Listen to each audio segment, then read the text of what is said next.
برای آغاز کار خود پالایشگاه نفت دنقره به گسترش همکاری‌ها با ایران امید بسته است. این در حالی است که ساختمان انبار و ترمینال‌های آن پورا به پایان رسیده است. قرار بود پالایشگاه در تیر ماه سال 2016 به کار سر کند، ولی چند سال این جانب به تأخیر می‌افتد.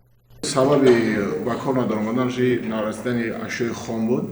حاضر همین سرمایه‌گذاران جمهوری اسلامی ایران گروه سرمایه‌گذاران با سرداری سنجوری حسین برای تامین نمودن نفت خام آماده‌اند که همکاری را آغاز نمایند.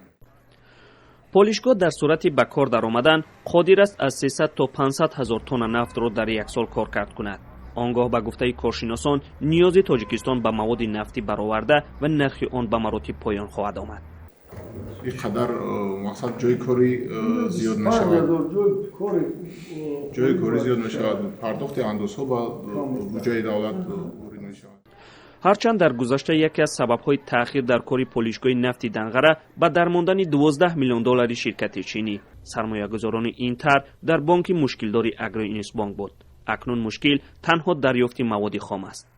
ولی تأخیر طولانی گذشته مقامات منطقه آزاد اقتصادی دنقره را وادار کرد این بار سنه دقیق آغاز کار را اعلان نکنند.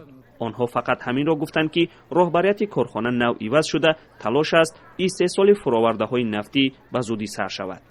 محمود جان رحمت‌زاده، آزادی، دنقره.